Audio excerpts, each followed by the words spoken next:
And welcome to Mindful Life number 40. Yes, we're moving well along. Mindful Life number 40. It's currently Thursday, the 17th of February in the year of our Lord 2022. And I'm in Trinidad. Welcome to Mindful Live number Mindful Live number 40. I am short counting myself by 10. And what we're aiming to talk about today, obviously we're starting talking about the news of the day, the news that would be on everyone's minds, I suppose, the blackout and what caused it and the effects of it. Uneasy blackout. Blackout across TNT leaves tens of thousands without electricity, water. Okay, so once you're in the live, as usual, make sure to hit that like button if you're over on Instagram. Good night, oneness over on Instagram. Good night to everyone over on Instagram. Once you're inside of that live, make sure to hit that like button, whether you're on Instagram, whether you're on TikTok, or whether you are on YouTube. Make sure you hit that like button and make sure the algorithm knows that this is the good stuff. This content is the good stuff. Hit that like button and drop a comment if you have something to say also. Blessed night to you too, Auntie Do. All right, let's see what the news has to say about this unexpected blackout and unexpected national power outage. Yesterday left tens of thousands of people without electricity up to last night and crippled businesses. According to Trinidad and Tobago Electricity Commission, a fault occurred on two major circuits in the Rosalac area yesterday.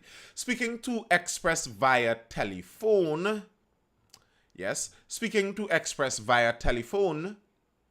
yesterday, TNTEC General Manager Kevin Ramsuk said an outage like this had not occurred in the country for many years. The last time the country experienced a major outage was in 2013. Ramsuk said this is worse than 2013. This time, everyone is affected. This is the first time that everyone has been affected like this. Sorry, that's a hiccup. What happened at 12:52 p.m. yesterday, that would be yesterday, a fault developed on our system on two of our major circuits, the Union and Gandhi 220 kilovolt line in the Rosalac area. So, he is saying it affected everyone, but as I said yesterday, when I said the national power outage, and I was corrected over and over and over inside the comments that no, it was not a national power outage because Tobago had their power still. And okay, Tobagonians, I give you your props. Roni isn't in the chat to claim it for you, but claim your props, Tobagonians. You had power while us Trinidadians had none. Take your props. That was because Tobago has their own power plant. And although they are connected to the grid, I believe through an underwater power line with Trinidad, so Trinidad and Tobago are connected on the same grid, they can, I walk up mountain when, they can, as it were, sever their connection and be on island mode, as it were. So they're functioning with their Cove power plant only supplying them, and they had their power, and they could have looked at us and laughed. Congratulations, Tobago. You all had it better than us over here in Trinidad. As a result of the fault developing, our computerized system was able to detect the faulted location, which it is designed to do, and we dispatched our personnel on site to determine what the cause was. Because it was the major line, that is the Gandhi Union 220 kV line, the major generation from TGU, which is Trinidad Generation Unlimited, with the line tripping, those machines out of TGU went into shutdown mode. So they had some fault happening. Good night, Wendy Medium XL. They had some fault happening, and I would like to know what this fault was. Up until now, all the news that has been released, all the information that has come out, there doesn't seem to be a really clear answer as to what exactly caused this fault. We don't yet know. There was a fault, and the fault, whatever this fault was, caused their main line to trip. Good night. Interesting. You're not that late. Somebody get Nathan some tea, please. I do have tea, actually.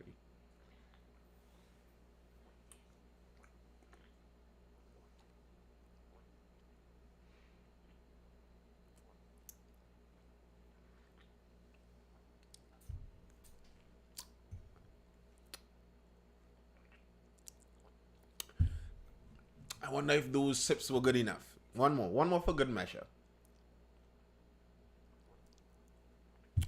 In case you're just wondering, in case you're just entering, in case you're just entering and wondering if this is some sort of tea sipping live, well, no. I so happen to have hiccups. And I'm trying to take one sip every second in hopes that it goes. So you all get to see a live experiment on fighting hiccups. And we'll see. Now, someone says hold your breath. That also works sometimes. But the thing about holding your breath, if you have the hiccup serious enough, the hiccup jumps through the holding of your breath. So sometimes drinking something, forcing yourself to have to hold that breath works better. And I think it did work. I am hiccupless. I have cured myself of hiccups on live chat. Have you ever seen that before on a live video? We are doing new things over here on the Mindful Live. Good night, positive radiation. All right. As a result of the fault developing or computerized, right, the reason for the disruption is still unknown. At this stage, while the system is was fully cleared at about 1:30 p.m., the issue now is to get all the generation capacity back onto the grid, and we're making every effort. Now, I appreciate all the work that was done. And I understand that especially the average TN-Tech worker, they may have no idea what is happening there. And TN-Tech take rare licks for this blackout, while it may not be fully their fault. The problem is we have no idea whose fault it is, and we have no idea why this problem occurred. And I think personally, that is probably the scariest part of it all, or the worst part of it all. The fact that up until now, we still have no idea what caused it. So, if we have no idea what caused it, as far as I could tell, it seems like, being that we have no idea what caused it, it could just be randomly at any moment. Now, like all now, whatever tripped that main line out in the Gandhi substation could trip it again, and then we're back into the same predicament because we have no idea what caused it, according to them. Good night, Sexy Indian Savvy. What a name. Oneness over on Instagram says Tobago still at times the electricity of Trinidad and Tobago, but Tobago has a lot of problems despite the backup generator in Cano Bay in Tobago. Yes, I know Tobago has a lot of problems all on its own, but this, gratefully for Tobago, I guess, wasn't one of those problems. But yes, if you have no idea what caused the problem, if you have no idea what caused the problem in the first place, then how can we even dream about solving this problem? How do we solve something if we have no idea what caused it in the first place? Something caused this whole main line to trip, and we still don't know whatever it was.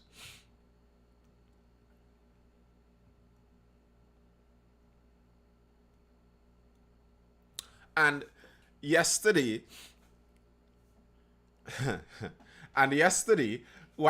in some of the news releases, as we were seeing the news releases coming out, I heard Tiantec at one point in time said in the next 3 hours. And I think it was something like 10 hours after Tiantec said in the next 3 hours. But realistically, I guess if you don't know what is causing the problem, figuring out how to solve it would be a bit more difficult.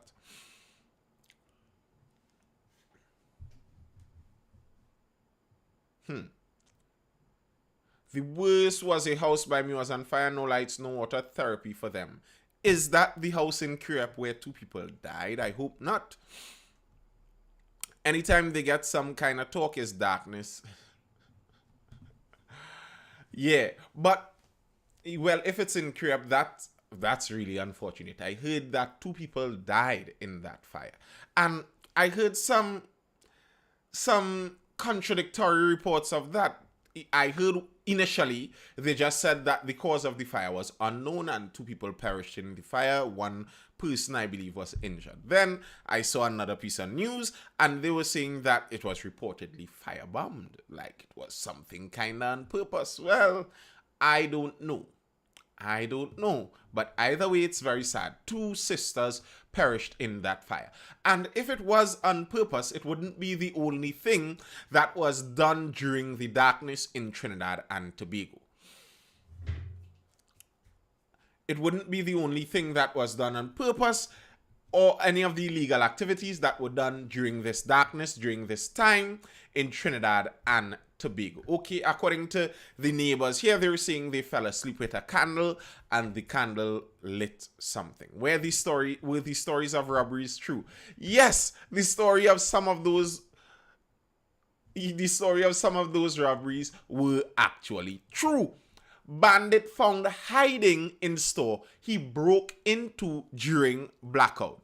3 men are in police custody after they were held with stolen goods and trying to break into stores during the blackout on Wednesday night.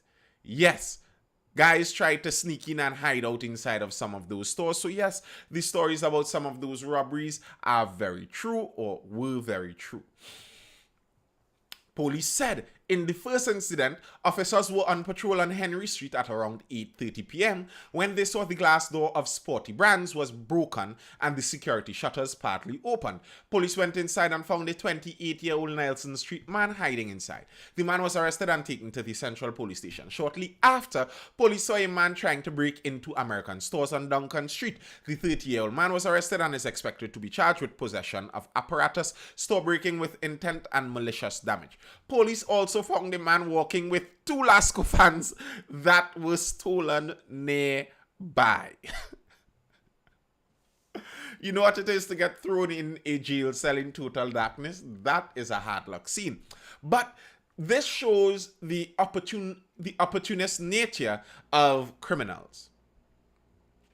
Criminals are opportunistic, and it seems very clearly they were being opportunistic in this present scenario.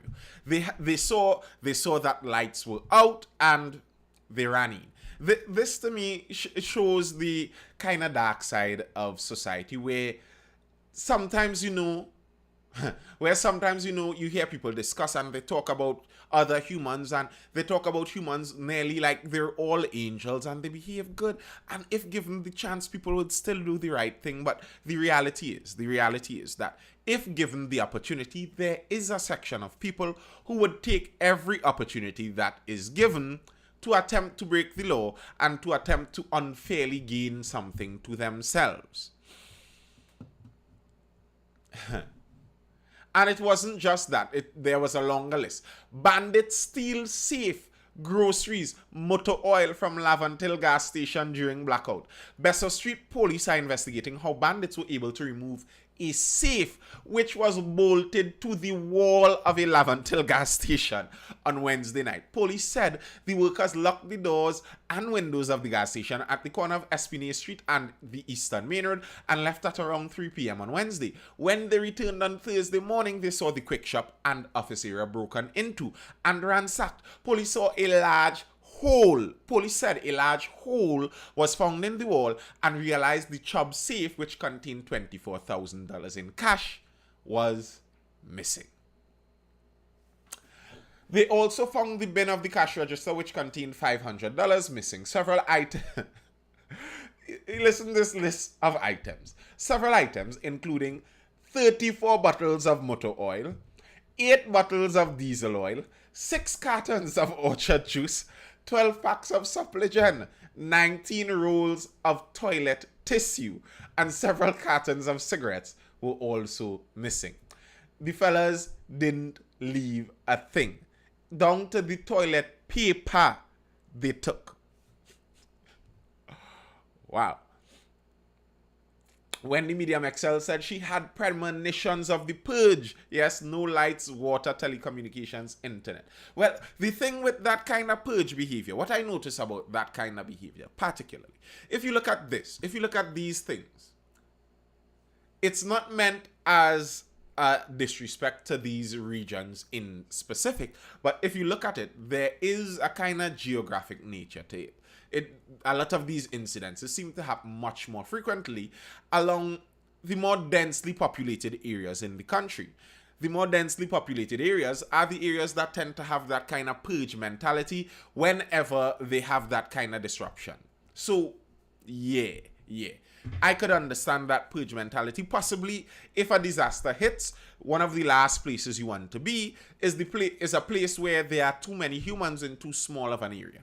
Those places those places aren't sustainable during difficult times. People tend to get to strange things really, really quickly. And desperate people do some really weird stuff.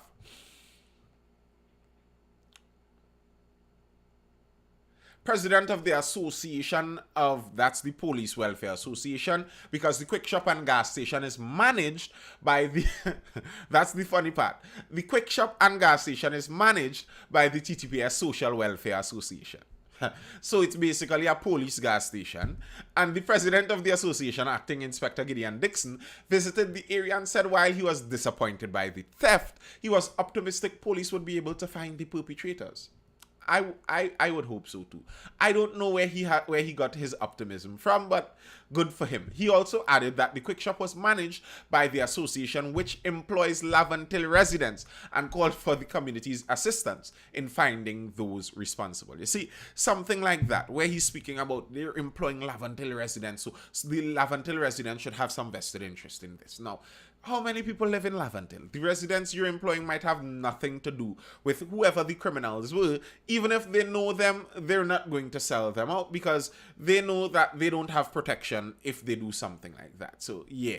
I'm glad you're employing people in the community, but I'm not sure that would have all that safety benefits for you. I get back current going on to... I get back current came back going on to 2 a.m. Wow, that is very late. That is very late. And that wasn't even the end of the mayhem in Port of Spain. Port of Spain seems like if the lights go out, anywhere in and around the capital is a place you don't want to be. Unidentified man shot dead by security guards at Citygate during blackout. Police are investigating an incident where a man was shot and killed by MTS security guards at Citygate on Wednesday night. Police said the guards were at the Public Transport Service Corporation stores, Citygate, at around 10:30 p.m. when they saw a flashlight shining and 3 men jumping over a wall. The guards were shot at by the men as they approached the wall and returned fire, hitting one of the men. The others ran away. And the one they hit died. So, yeah, Port of Spain, the bandits came out during that blackout. The bandits came out, and unfortunately, one died. 3 of them were arrested, and 1 died. They tried. He was what? I did not see that bit of the story. Interesting. I did not see that bit of the story.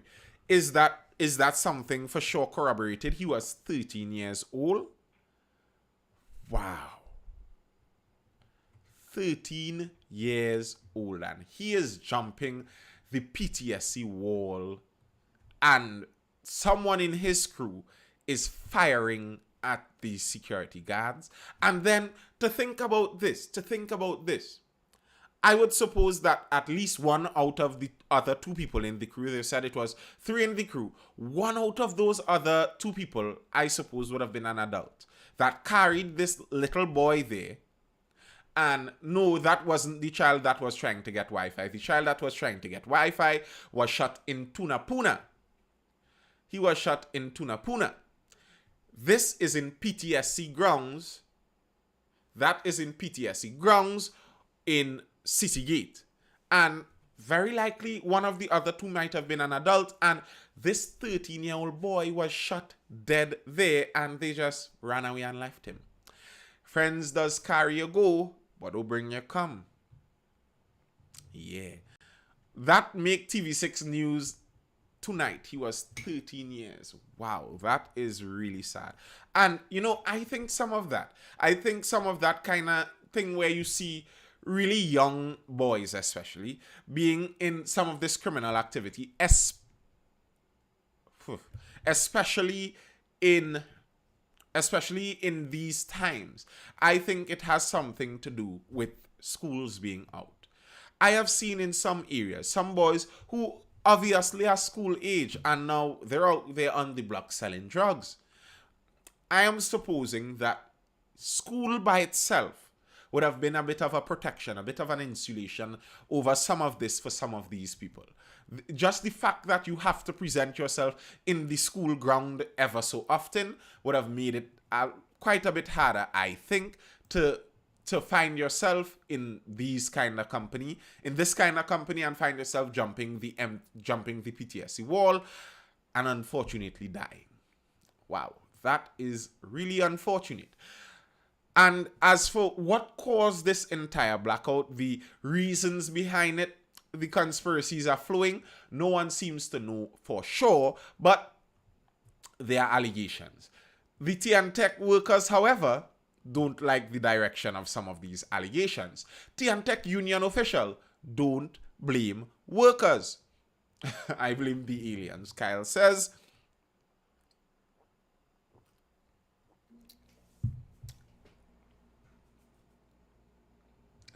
Men wanted a little overtime. It's malicious and mischievous for anyone to say that Trinidad and Tobago Electricity Commission workers were to blame for yesterday's island-wide blackout. So said Oilfield Workers Trade Union Executive Vice President Peter Burke, who has responsibility for Tiantec workers. He told the Express yesterday it was ridiculous and pure speculation for people to point fingers at the workers. Workers were accused on social media of sabotaging the electricity supply, pointing to the mandatory vaccination for public servants who had a deadline of yesterday to comply. One commenter said, while investigations have to be conducted, I have a feeling that the workers are behind this in my books because it's very suspicious that on the day before the mandatory vaccination takes effect, there is an island-wide power outage. Now, here's the thing. Here is the thing. I don't think many people were actually afraid of this 17th deadline. I don't think so. I don't think you would be afraid of it enough to risk your job, to risk possible jail by sabotaging the electricity supply of an entire island. The thing it has not taken effect yet. It cannot take effect yet because in order for this policy to take effect, it has to go through the legislative process. It has to be passed in the parliament. So it cannot be snuck in. It has to be debated in parliament and has to be voted on before this policy can take place, before this policy can be put into place. So it cannot sneak in there. And no, it has not been debated in parliament yet. It hasn't even been brought forward in front of the parliament to be debated yet. It isn't even on the report for what is to come in parliament yet. The opposition raised this point. They were asking, where is the legislation for this thing?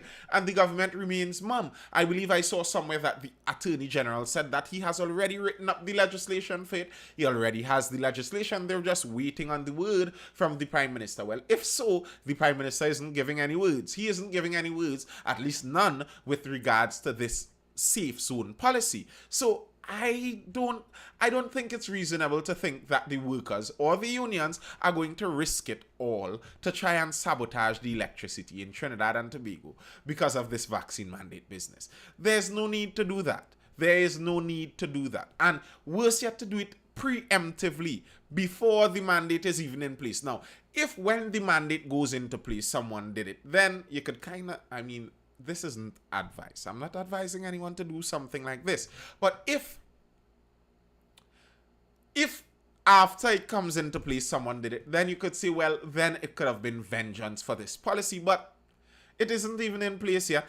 Cutting the electricity isn't going to stop them from doing it if they planned on doing it in the first place. So I just don't see that as being a practical thing. I just really don't. Burke told the Express that TNTech workers are known to work tirelessly over the years, so people cannot just go about saying things that they are not aware of. We await the report from the investigation the Commission will launch, and then we can take it from there. But to speculate and blame workers is not reasonable, because when this country experienced a tropical storm a few years ago, these same employees worked around the clock to ensure power was maintained throughout the country, he said. Now, to be fair, as far as I could see, generally speaking, TNTech has some of the better public sector workers. Good night, Richard Glubman. Good night. TNTech, as far as I could see, usually seems to have some of the better public sector workers. TNTech, usually, if something happens, some truck pulls down a line, a transformer blows, you call them, and yeah, they would be on it pretty quickly. So I do think the TNTech workers are generally, by and large, reliable workers, and it just does. As I always say, I like a good conspiracy. I enjoy good conspiracies just as much as the most conspiratorial of us all. But when it comes to actually believing the conspiracy, we need facts. You need facts in that case. You need something that actually makes sense. And this does not make sense. The TNTech workers or the union workers going out to sabotage the whole country, mess up the thing for everyone, including their own family and friends. Their own family and friends would have been without electricity. Maybe if this could be considered as slander to the Tobagonians, but in jest. Maybe if a Tobagonian TNTech worker, if that's what you were saying, if the allegation was against a Tobagonian TNTech worker, then maybe that would have made more sense. He did his thing and then he dive out and go back to Tobago and he lived happily. So, okay, that could make sense. But for a TNTech worker to do this and then torture himself and risk his own job and risk jail and all of that, it just, nah. I like the conspiracy, but nah. The San Juan Business Association, it doesn't look good for the country. Also commenting on the outage was the SJBA, which said it may be speculative, but one cannot help but think about the coincidence to the mandatory public service vaccination deadline. People keep saying this. The deadline was today. Today is the 17th. The 17th is nearly finished. It's 10:17 on the 17th. The deadline has passed. There's no safe zone being put into place. So why worry about people being worried about the deadline when the deadline has obviously come and gone and no one has done anything? So I don't think that the workers were really worried about this. There was no talk from the workers about this. And I didn't see enough workers seeming to even have this on their minds, because the government, if for the workers to be worried about this in the first place, the government would have had to have been pushing this very strong, considerably over this entire period of time. But it seems nearly to me like since the government made this statement in December, that since January, when the figures started to plummet, it nearly seems like the government is trying to run as far away as possible from this entire safe zone thing. They have mentioned nothing about it. The Prime Minister said he's giving a month extension last month. And since he said that, I don't think he mentioned one word in the direction of this whole safe zone policy. So, no, I don't think it's a sensible thing. It is a bit slanderous. I do think it is a bit slanderous, especially coming from a business association. The association said it hoped this blackout is not about playing with the state infrastructure and hope that good sense prevails. We are also calling for a full investigation on this matter and the arms of the state give the public a comprehensive yada yada yada. As to comment on the association's comment, the OWT executive vice president said it was irresponsible for a business organization to allude to this. Hey, Empress Roni, I see you in late, like you over-enjoy yourself over in Tobago, stunting on us over here in Trinidad, who could not have done anything while you all had all the power over there. It was so unfortunate. But yeah, I don't think the unions had anything to do with that. It doesn't add up. It doesn't really make the best amount of sense. It doesn't seem to be what unions generally do. Unions are paid to do their jobs. Unions are paid to do what they do. That's why nearly everything a union does is publicized. Unions publicize when they do something. So I don't think it would be in the union's best interest to have this thing going on there where they kind of hide what they were doing and it doesn't really have an effect in the long run. The union would have said something like, let's show up at the doorsteps of the Prime Minister or something like that. Not sneakily sabotage some Tech line. Unions in Trinidad make public statements. That's how I'd put it. Unions in Trinidad make public statements. And there is a union making a public statement about, well, they weren't even talking about the vaccine mandate. That's to show you how much it seems like this whole vaccine business with the safe zone isn't pertinent to the unions. A union had something to say. The public service union came out with something to say, and they didn't even talk about this whole deadline business because it seems irrelevant to them too. They spoke about how the Prime Minister, I don't know how many of you were in the live when we spoke about the Prime Minister, when he said that he has hopes that the public sector, the public service could get permanent secretaries from the private sector because he was talking about the bureaucracy and that molasses pace of work being done inside of the public sector, and it was frustrating even to the Prime Minister. So he was saying that even he has some hopes to see some even privatization inside of this public sector. But the PSA president had something to say on that matter. What did the PSA president have to say? Let's see.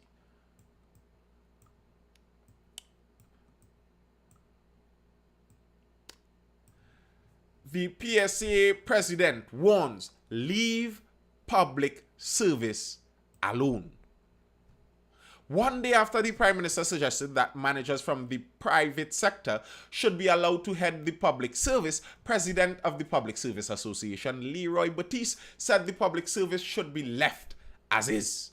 Now, the irony of some of this is that when the Prime Minister made that statement about the public service, he said, look and see, when I say this, look and see what they're going to accuse me of. Look how they're going to take this. The Prime Minister knew. To be fair to the man, to be fair to the duck, he knew when he said that there was going to be some kickback. And very likely, I think he would have known that the kickback would come from a unionized direction also. Because the union, and I mean, if you think about it practically, we're going to read about the union's fine reasoning, but there's also the selfish side. These unions collect duties from the workers there. It's in their best interest for the status quo to be maintained and for these workers to continue working how they have worked since Trinidad started. But he said, they went over what the Prime Minister said. We know what the Prime Minister said. But he said this approach is not new. Since in the past, governments have created statutory bodies in the name of removing bureaucracy, but the country is not better off now with them. Now, this I find interesting, pointing back the finger at the government. You have had that kind of rhetoric from time and time again, and it has been the rationale for moving from the public service to various entities. For example, the Ministry of Health. We moved on from the Ministry of Health staff to regional health authorities. Are we any better off? He said moves such as those suggested by Rowley will create avenues for politically appointed leaders of the public service who will answer to those who appoint them. He referenced the Tourism Development Company and the Housing Development Corporation, which once did work by public officials under the purview of the Permanent Secretary, but are now managed by political appointees. Good night, 868 Cokes. He has a point. Richard Glubman says he has a point with health. I think he has a point with all of them. I understand his point. Now, I understand the selfish side of it, where, yes, he could be singing for his supper, and yes, they have a vested interest. He's the public service union head, so obviously he would have a vested interest in no public service workers losing their job or the general outline of this public service changing. So yes, there is that fact. But what he is pointing out there, that what the government is calling for usually ends up with them changing over from being under the public sector where there's a permanent secretary to still being in the public service but just under a government minister, a politician. So here's the thing. Many people, when they hear about privatization, they would think that what's basically running here is private people with private incentives to make this thing run. But the reality is, when you're talking about from the government privatizing something, if you're privatizing a government ministry, it's still going to be under the government minister. And then if they're saying, well, we're not going to run it under the public service, we're not going to run it under the public sector commission, the public service commission, no, we can hire our own we can hire our own chairman, our own CEOs, etc., and that would be under the discretion of the minister. The minister would hire these people from the private sector, get the very best people from the private sector, and the minister would hire them, and that's how we would see like how these bodies are run. And okay, I understand that, but then what we're ending up with there is the reality is that it's a minister choosing this board. A minister would be choosing all of these workers, and I don't trust the ministers any more than I would trust the general public service system. The public service system is problematic because it is slow.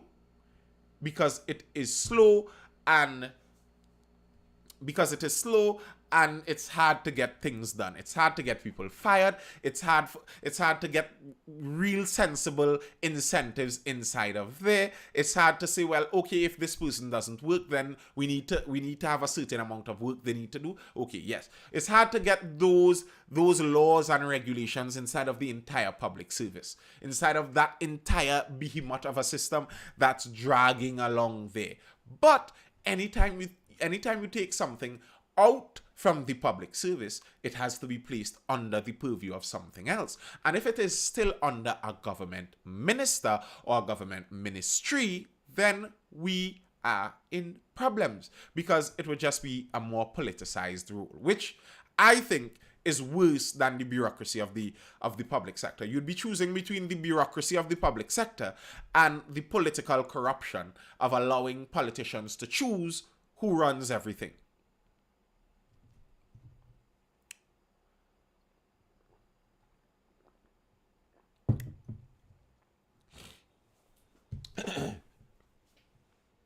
But he said the issue is not the iterations of public entities managed by private sector, but political involvement. So the public sector union said the problem is not the workers, the problem is the politicians. The politicians said the problem is not the politicians, the problem are the workers. I wonder if Mr. Kwesi Robinson is still in the live right now. It would be interesting. Probably it would be difficult for him to give a clear view of this because he is inside of a political party. But it might be interesting to see his view on some of this. Whether the problem comes more from the political executive side or whether the problem comes more from the administrative worker side.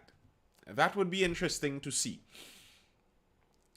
He cited as an example one state entity at which there were allegedly 7 CEOs in just as many years. That's not really better than the public service. I reject the PM statement as being yet another attempt to exercise more political control, which amounts to political interference, which will damage the insulation that the public service is supposed to have. Okay, I understand that. Now, here's my thing.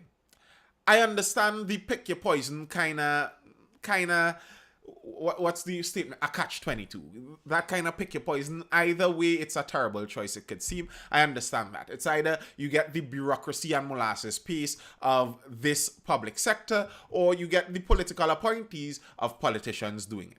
But when I think about privatization, I'm not thinking about any one of those things, you know.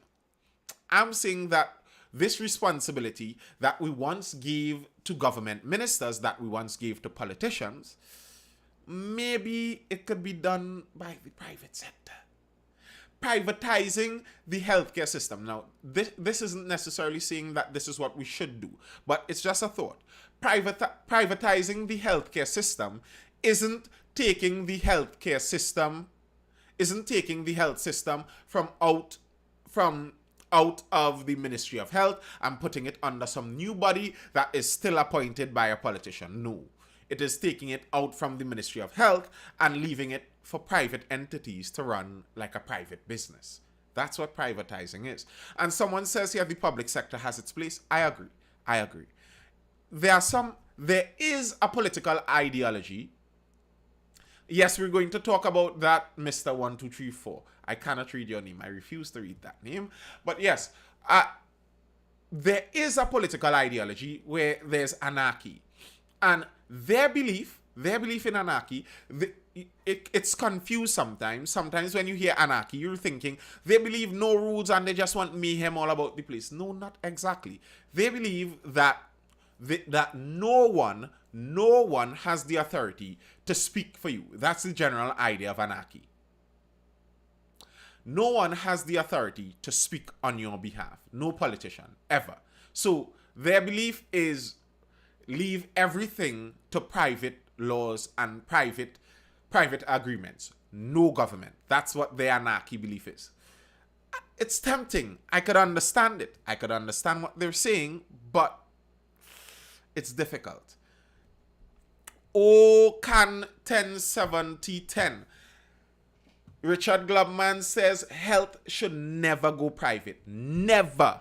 Okay, I understand that point of view, but I'm not so sure I share it because when I look around Trinidad right now, it seems like the healthcare system in Trinidad is heading towards privatization while still remaining a public healthcare system. To me, when you look around and you see the amount of private health institutes, private health centers, private health clinics, private hospitals being opened, it kind of tells you something. It tells you that there's a demand. And if there's a demand for private healthcare in a place where there is free public healthcare, it kind of tells you something about the public healthcare. And I think the fear of private healthcare comes from a lack of understanding. That's my personal view. The fear of private healthcare comes from a lack of understanding. What many people think when they think about private healthcare is we'd never be able to pay for anything again. But if you're think about it a bit, like put some thought to it. The amount of money, think about it as a country. The amount of money the country spends on healthcare is, let's say, one amount. Whether that money is taxed from the population, given to the government, and then paid for the healthcare, or is left in the population and the population pay for their same healthcare, which one do you think would cost more? the reality is, very often, when it's left to the individual to make that choice, it sometimes comes up costing less. And that's the truth. The problem, though, I think, with the private healthcare, when something goes, yes, I know that, but that's because we have the public institutes, and the public institutes are bigger. Greed will cost some their lives, though. Yes, that's part of the problem. The problem with leaving hospitals as a money-making enterprise, it's scary to think that your healthcare comes down to a money-making enterprise. It's scary. It really is. And I understand that sentiment, but the problem in that doesn't come from the system. The problem in that comes from the individual. There are doctors inside of the healthcare system. Doctors are individuals who want to be paid for their services, and individuals who would like to get more money for their services, just like most individuals would. And it's kind of unfair to tell them that we must strip away your free market ability because you have such an essential service. You must now come and work for us and give us the service for any fee. No, you can't really strip away that free market thing. So you kind of have to leave it there. But when you leave it there, you get some really messed up incentives. A doctor has an incentive to make sure you come back repeating and seeing them over and over and over again, which isn't in line with your best health. That's some of the problem. Keep public and allow who want to go private, go, just like England. There are people even in England who don't like their public system. So there's that too. But I am more of the belief, I am more of the opinion, I am more in line with a hybrid system too. I kind of like that system, but I still think maybe we could smallen the purview of the public sector, of the public healthcare system, and see about that. And you spoke about the security service should never be privatized too. And I understand that sentiment also, but I have seen some people make arguments for privatized healthcare. Some people have made, for privatized security also. Even the police can be privatized. Think about it. If there are private security companies, and in my community, I pay a private security company to police my community.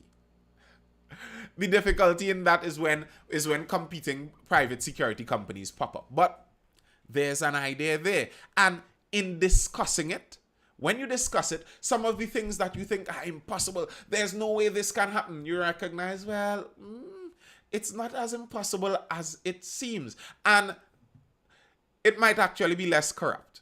I think it would be less corrupt. If I'm paying for the police, well, you don't need to get a bribe. I'm already paying you. But as it is, these police don't answer to us, although we pay their salary. You see, that's kind of the problem with the whole public sector. Although the public, the people, us, the population, the citizens, we pay their salary, but the money is laundered before we pay it. Who stands responsibility, the state or a company? Well, here's the thing. As it is, the state still doesn't stand a lot of responsibility. Private companies are held liable more than the state is. That's just reality. Reality is, private companies are easier to hold liable than state companies. Here's a case in point. MTS is owed several $1 billion, 300 million from the Ministry of Education alone. But because they're a state company and the Ministry of Education is also part of the state, they can't sue the Ministry of Education to get that money. So no one is held liable. There's no liability anywhere there. The state is even harder to hold liable than private companies. So I don't think who stands responsibility is a plausible argument against privatizing things, because private companies generally hold more responsibility than state companies. That's just the fact of it. Is it easier to sue a private company than the state? What do you think? I'm almost sure it's easier to sue a private company. Usually. Private correctional facilities. Whew, you see that one? Private prisons. I like a good private market, you know. I like a good capitalist system, but I'm not too sure if I have seen a plausible brainstorm for how you privatize a prison service. If I am a private prison, obviously I would make money by the amount of prisoners that come in. So then I have an incentive to want more prisoners to come in. while the prison itself, a prison service, is supposed to function with the incentive being you don't want people to go in there. The prison is supposed to be a place that is supposed to be trying to get as few people as possible inside there. So that one, St. Lucia runs amalgamated from their prison, as in the amalgamated in Trinidad and Tobago runs the St. Lucian prison, like the full prison. I know in Trinidad and Tobago, the amalgamated does transport for the prisons, which I find to be like not that hard logistically. I think we could have done that, but okay. But that, or they got rid of them. They got rid of them. Oh, private prisons have a really kind of distorted, Antigua it was, a really kind of distorted incentive system. It just doesn't work for that kind of thing. Anyway, moving on further from what the union leader had to say, he rejected the Prime Minister's statement, and he said this was an intention to just get more control over to the political side. But the reality is, West already looking at reforming public sector. Minister of Public Administration Alison West says there's need to transform the public service, and her ministry has been looking at doing that. This comes one day after the Prime Minister made his suggestions. In a WhatsApp exchange with Newsday, she said the need for reform is clear, and the ministry is looking at the options that exist within the current legislative and constitutional framework, as well as what constitutional amendments, if any, should be considered. Now, I think what she is saying there, that the government is looking to reform some of this, kind of leans into what the guy is saying already, what the union boss is saying already. You kind of wonder if, when they're talking about reforming this public service, if it's going to have stronger political involvement in it.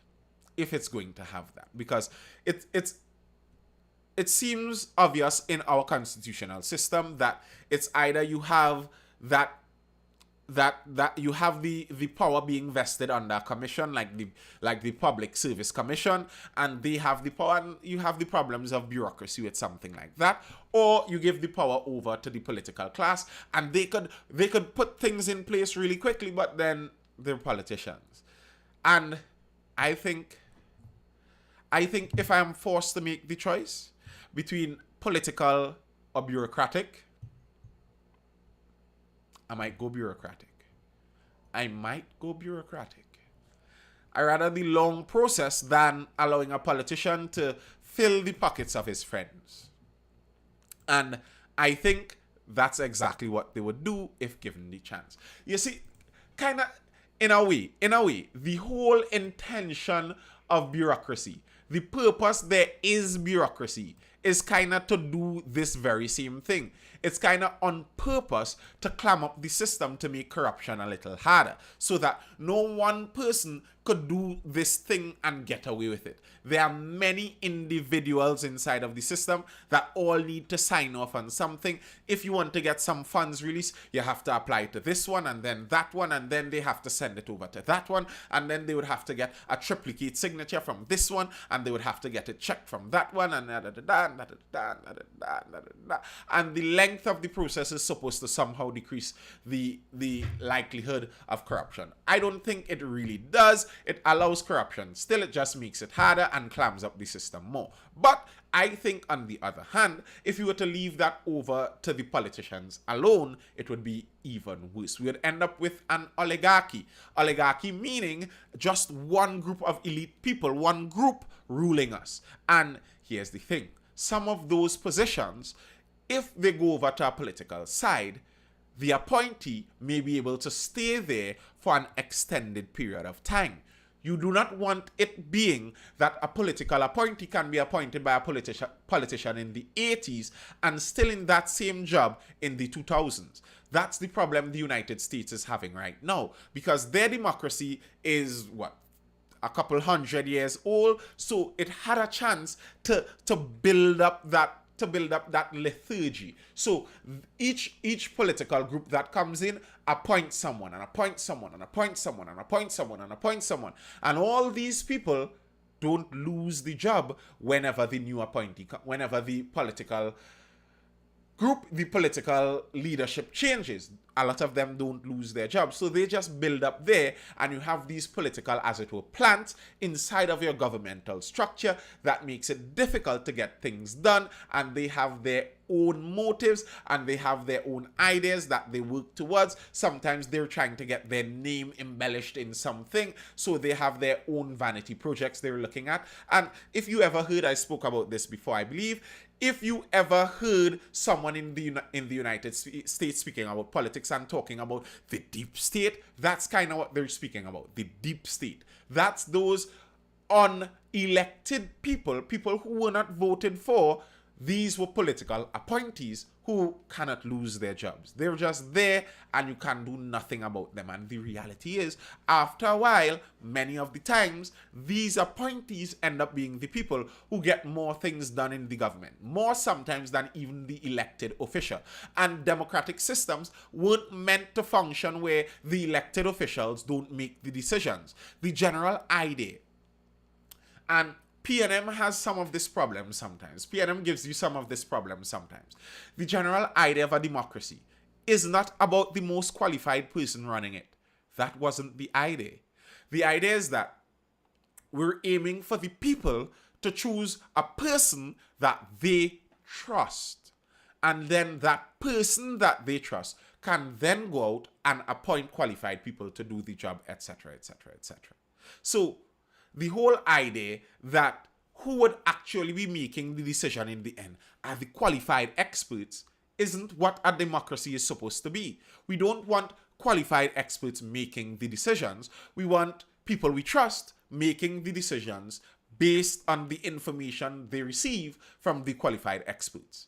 So if we end up with a situation where the elected people put in people there, and after a while, those people that are unelected are really making the main decisions in our government, we're no longer living in a democracy. That's no longer a democracy if that's what is happening. And you could wonder if that's the idea here. You could wonder. And that's what the PSA president, the PSA head, is really worried about. And obviously, as I keep pointing out, he has his selfish reasons, but that side of worry isn't none. There isn't zero reason to worry from that side. There is a reason to worry, and I don't blame someone for having that worry. Someone asks what was in the cup. This is coffee. Coffee.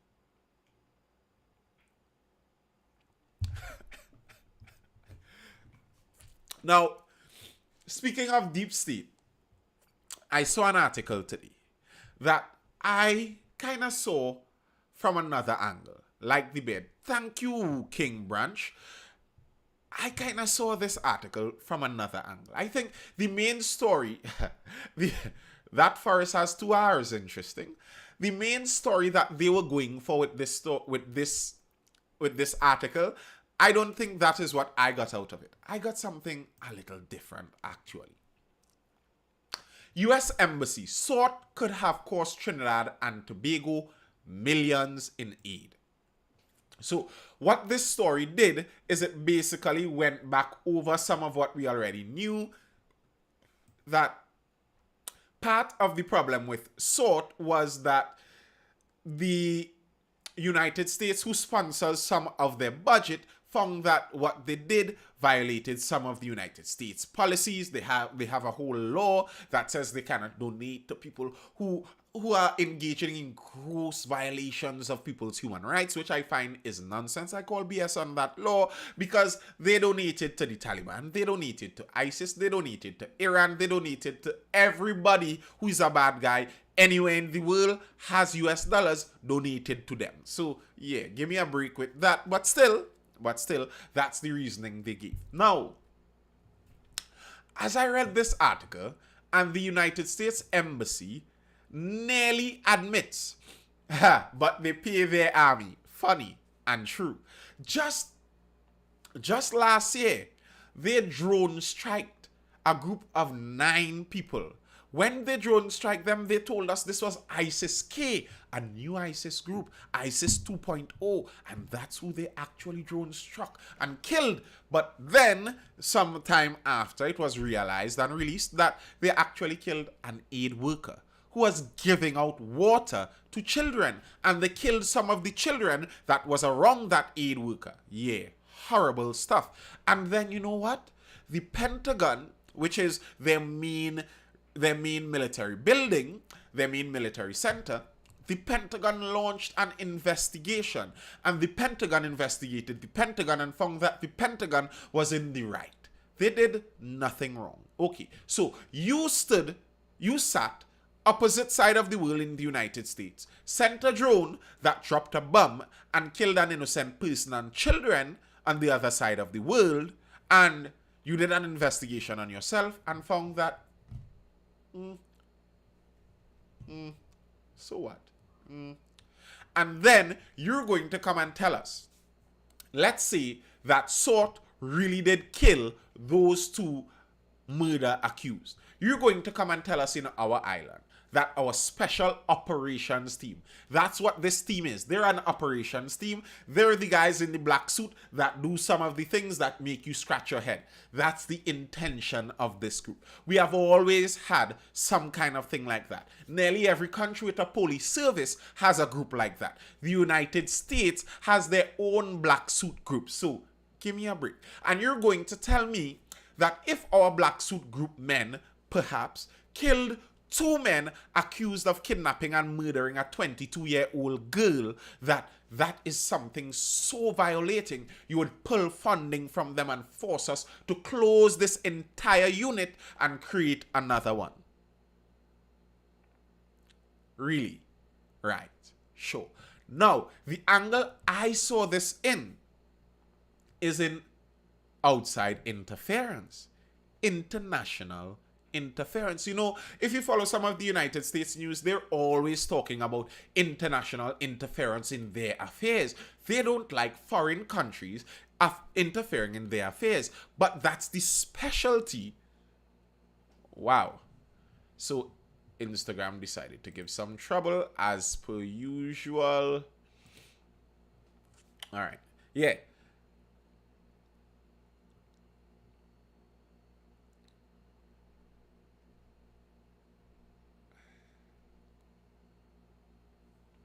USA is the police of the world.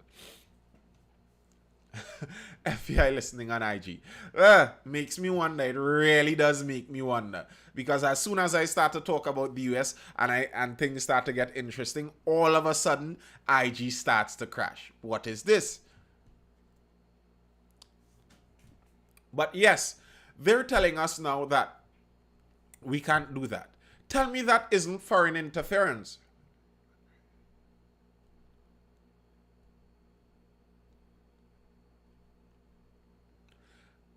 And yeah, it could be said that, you know what? Someone said this in the live before. Hi, Nest4868. Someone said this. What's the vibes in here? Knowledge and information, Instant Warrior 1. Yeah, someone said this before. Maybe we shouldn't be taking the money from them in the first place. And maybe that's true. But the United States likes giving out those US dollars because it helps to keep the entire world kind of addicted on the US supply. So they come to you and offer this. And then when they offer this, imagine this, right? Imagine the United States came and offered this thing to aid in law enforcement. You created an entire unit based on this offer they gave, and they're giving you this several $1 million. I believe they said up till 10 million. Right. Sure, Richard. Up till 10 million or something like that, they already gave out. Okay? That's what they already gave out. And you only created this unit because of this promise they gave. This unit was created because the United States came and offered this money. Okay, you created this unit. And then they come to tell you that, well, now you have to do everything we say, otherwise we pull the funding from the thing that we caused you to create. Now, they're accusing China of doing some of that same thing with the Belt and Road Initiative. They're saying it's evil of China. It's evil of China to give people money, knowing that the people cannot pay them back, and that the people would now have to bend to China's will to keep the supply going. Richard Glubman, how do you know that is not what happened? I thought you were not a police officer. Somehow you know so much about police officers when you keep saying you're not a police officer. Every time we mention police service, you're the one with all the knowledge. Interesting.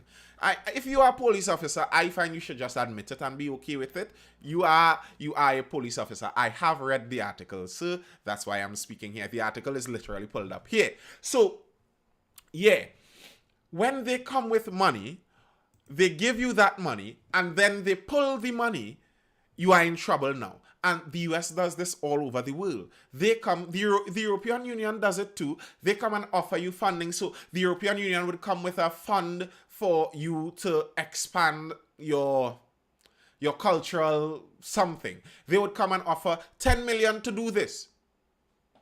10 million to do this, grand. And you say, okay, sure. If you're offering it, sure.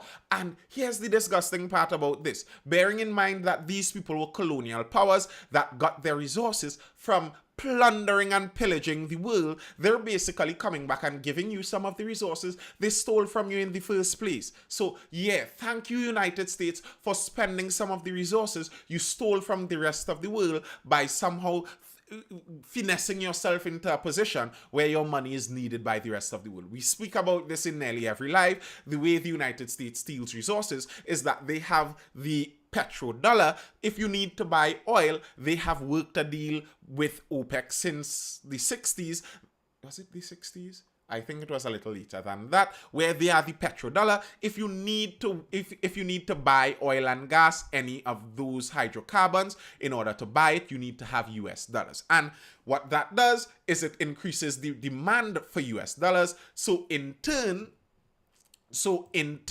what happens is every country now has to go find US dollars. You have to produce something to sell to an international public so that you could get US dollars. And what that causes, you have to actually work, while the United States could just print that money and say, here, you can get it, and you have to sell them your real resources for their monopoly money, and that's how they steal resources.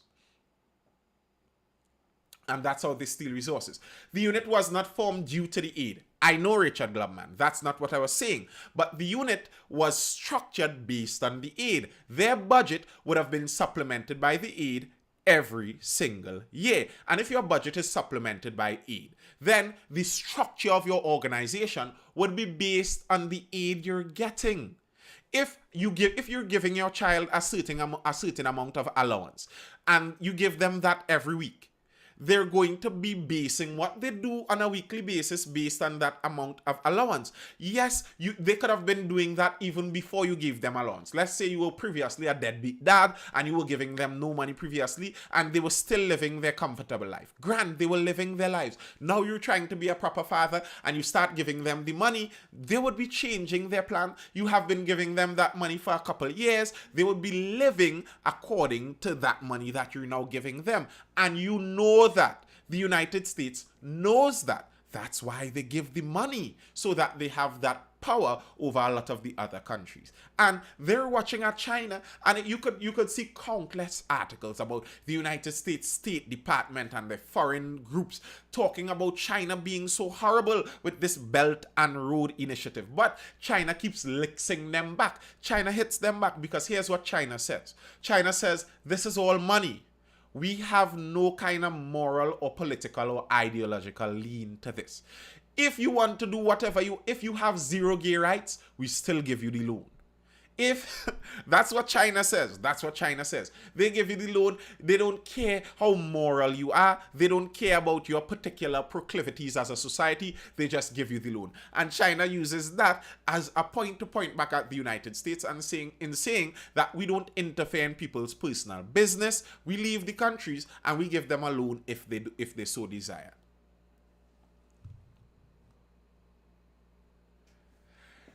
Richard Glubman says, if you're giving a school money and they stop Africans from coming to the school, what would you do? I would stop giving them money. Of course I would. But I will be very much cognizant that the fact of me stopping that money is going to have some effect on them. That's why I would stop the money. I am not talking about whether what they did was a good thing. I am talking about the fact that a foreign country, you understand? It's a foreign country. So yes, I would stop the funding. But however, think about it this way. If I was funding a school in the Congo in Africa. I was funding a school in the Congo in Africa. And there are some countries in Africa where they really don't like Indians, as in East Indians. They don't like Indians because they find the Indians come into their country, get insular and take over parts. So in Africa, there's some friction between Indians and the local Africans. Yes, that's true in some African countries. Go read some articles if you're interested. So if I am funding a school over in the Congo, and I tell that school, that school decides that they want to pay more attention to the local Africans, and they stop taking in foreign students into their school. I know that I have the power to determine that, okay, I would pull funding unless you put foreign students in that school, and I can do that. But the fact is, me as a Trinidadian would have effect now on the culture of this foreign country. That is by definition, by very definition, foreign interference. And that's what causes this whole global quagmire to happen. Foreign interference. And, well, as you said before, don't take the money. I could agree with that, except for the fact where we live in a system. So here's how this system works. Let me see if I could draw an analogy to this. So I come out and I steal all of your money. Everyone's money, I steal. But it just so happened at the time I stole it that there was a blackout. The police weren't working. So I stole everyone's money during a blackout.